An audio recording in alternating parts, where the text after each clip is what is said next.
नमस्कार, मेरा नाम अतुल प्रताप सिंह है। बिहार में पिछले 2 सालों से प्रशांत किशोर जनसुराज के बैनर तले पदयात्रा कर रहे हैं। प्रशांत किशोर ने यह ऐलान किया है कि आगामी 2 अक्टूबर को जनसुराज आधिकारिक रूप से पार्टी बनेगी और 2025 के विधानसभा चुनाव में 243 सीटों पर पार्टी चुनाव भी लड़ेगी और अपने दम पर जीतकर बिहार में सरकार भी बनाएगी।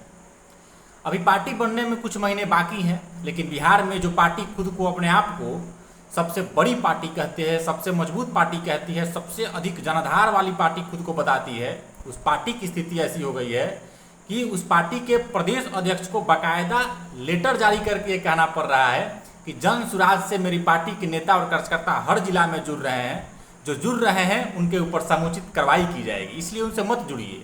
प्रशांत किशोर जनसुराज भाजपा की बी टीम है।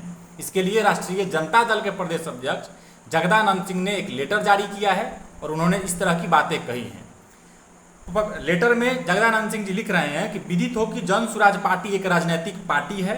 इसके संस्थापक श्री प्रशांत किशोर उर्फ प्रशांत किशोर पांडे जी हैं। आज के पहले आप लोगों ने कभी नहीं सुना होगा प्रशांत किशोर के नाम के साथ पांडे लगा हो, लेकिन ये लोग जो हर चीज को, हर विषय को, हर अभियान को जाति से जोड़ने वाले लोग कहीं से ना कहीं से टाइटल खोज कर लेके आते हैं और जो अच्छा काम कर रहा है, जो बिहार को बदलने के लिए प्रयास कर रहा है, उसके साथ भी एक टाइटल जोड़ के उस पर चेप देना चाहते हैं।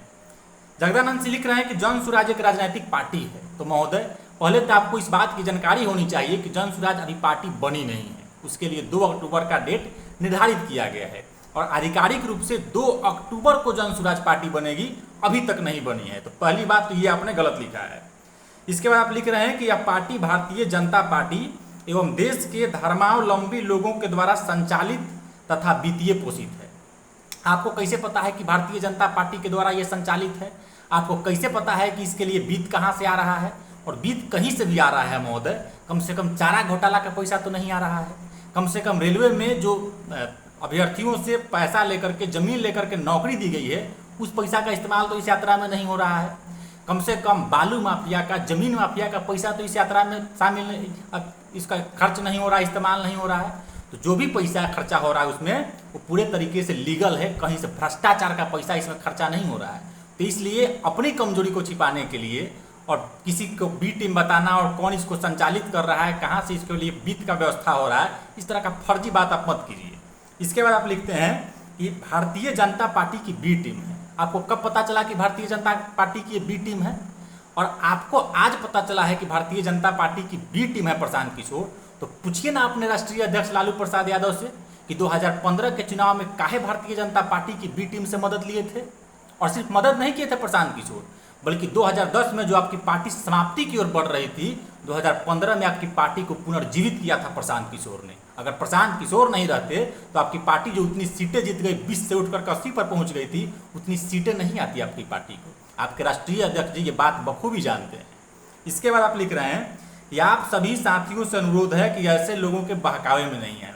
प्रशांत किशोर किसको बहका रहे हैं? अरे आप लोग तो पिछले 30 सालों से, 40 सालों से बिहार के लोगों को बहका करके रखे हैं। कभी जाति के नाम पर, कभी आरक्षण के नाम पर, कभी भाजपा से डरा करके, कभी उससे डरा करके।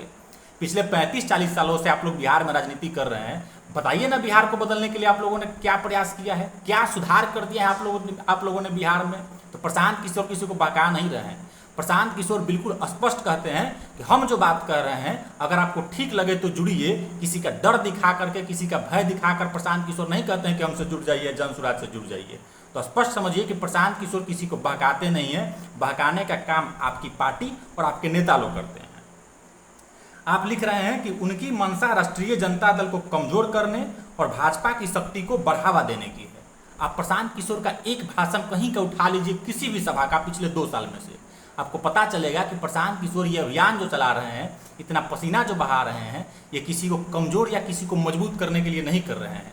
प्रशांत किशोर इसलिए इतना पसीना बहा रहे हैं, इसलिए इतना मेहनत कर रहे हैं, ताकि बिहार के जिस गौरव को आप लोगों ने बर्बाद कर दिया है, जिस बिहार के सम्मान और स्वाभिमान को आप लोगों ने बेच दिया है, उस सम्मान और स्वाभिमान को फिर से लौटाया जा सके, बिहार के खोए हुए गौरव को फिर से लौटाया जा सके।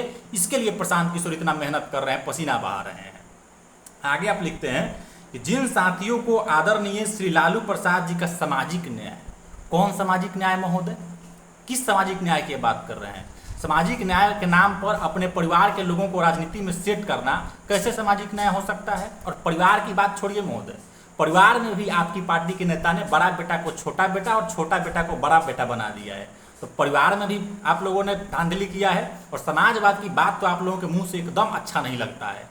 अपने जब जेल जाना पड़ा तो पत्नी को मुख्यमंत्री बना दिए, फिर 2 बेटा को लेकर के आए, सबको मंत्री बना दिए, डिप्टी सीएम बना दिए, फिर बेटी को लोकसभा का टिकट दे दिए, बेटी हार गई तो राज्यसभा भेज दिए, फिर उसको टिकट दिएगा, फिर हार गई, तीसरी बार टिकट दिए तो आप जीत करके गई, तब तक दूसरी बेटी को लॉन्च कर दिए। ये कौन सा समाजवाद है महोदय परिवारवाद के नाम पर? तो समाजवाद की बात आप लोगों के मुंह से तो एकदम ही शोभा नहीं देता है।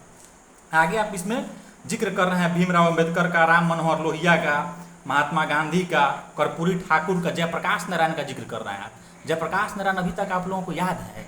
अरे वही जयप्रकाश नारायण है जिन्होंने भ्रष्टाचार के खिलाफ आंदोलन किया था और उसी आंदोलन के उपज हैं आपके नेता। और आप पूछिएगा अपने नेताजी से कि किस मामले में जेल गए थे? भ्रष्टाचार के मामले में। मतलब जिस भ्रष्टाचार के खिलाफ आंदोलन करके जब जेपी आंदोलन में आपके नेता बने, उसी भ्रष्टाचार के कारण आपके नेता को जेल जाना पड़ा था। आप बात कर रहे हैं कर्पूरी ठाकुर की। कर्पूरी ठाकुर को जानते हैं? कर्पूरी ठाकुर परिवारवाद के एकदम सख्त विरोधी थे।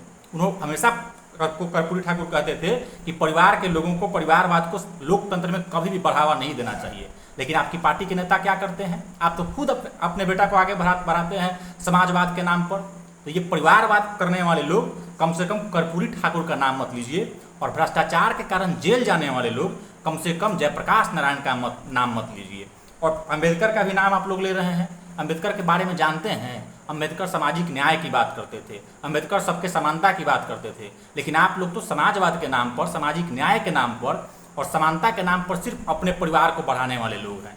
और आपकी ये बेचैनी ये स्पष्ट रूप से ये संकेत कर रही है कि आपको पता है कि 2025 में जन सुराज आ रहा है। आपको पता है कि आपकी स्थिति जो अभी तक आप धर्म के नाम पर, जाति के नाम पर लोगों को डरा करके वोट लेते आ रहे हैं, वो सब जनाधार खिसकने वाला है। हालांकि स्पष्ट है और आपका ये पत्र बता रहा है कि आप लोग कितने घबराहट में। तो घबराने की जरूरत बिल्कुल भी नहीं है।